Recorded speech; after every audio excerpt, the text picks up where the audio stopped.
Now, I'd like to tell you a story. A very, very quick story, but, or at least to me, because of course I have a love, I have a passion, it's just ingrown. It's something I've always adored ever since I was a kid. Yesterday I met a gentleman and he was parked with his Vespa scooter, motorbike, whatever you call them, not those wretched electric scooters which make me go absolutely rageous because they have no insurance and they have no registration plate, and people ride them around going whizzing in and zigzagging in and out of the traffic and are just a recipe for disaster. So thank goodness they've been banned in the UK and they may be banned here. As far as I'm concerned, they can be banned everywhere in the world. They are the most dangerous vehicles, I think. Anyway, back to the point.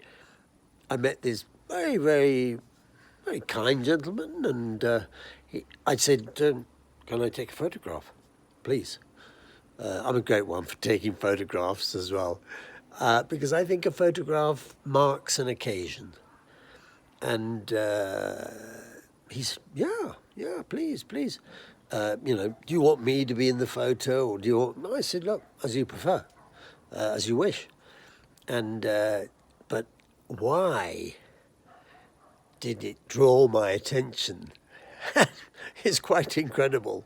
And when I tell you the story, also because going by, there was a Vespa.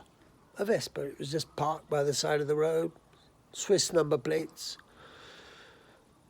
But I thought, now hang on a minute, it looks a little different from the usual Vespa. And sure enough, it was different. Now, why was it different? Well, I'll tell you why.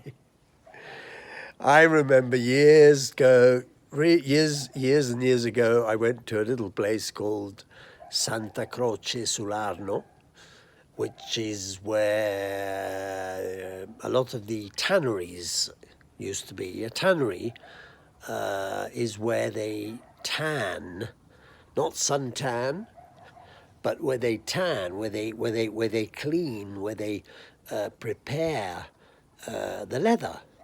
So they kill the animals and take the leather, use the leather for making shoes, bags, leather, belts, and goodness knows what.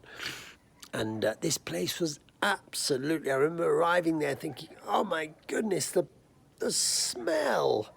And what the Arno, I mean, that's why it's Santa Croce sul Arno. It was on the Arno, on the river Arno, which, as you all know, runs through Tuscany. It runs through Florence. It was the famous river that back in, oh my goodness, my mind fails me here, but it must have been perhaps in the early 60s or even in the 70s. It burst its banks and flooded Florence. It was a complete disaster. But again, don't get off the point. Keep on the point. There I was with this guy, very charming character, 40, 45, very easygoing, relaxed. I said, lovely bike you've got here, lovely, this scooter. Oh, yes, he said, it's very special. I said, it looks very special. Yeah, I got a few midges this evening, I see. Go away, you. And he then proceeded to tell me exactly why. Quite simply, in a word, it was one of a series of 1,000 in the entire world of Vespas to mark the 60th anniversary of the Vespa. Some of you know that the headquarters of Piaggio is in Pontedera, which is in the province of Pisa, very near this famous place, Santa Croce sull'Arno.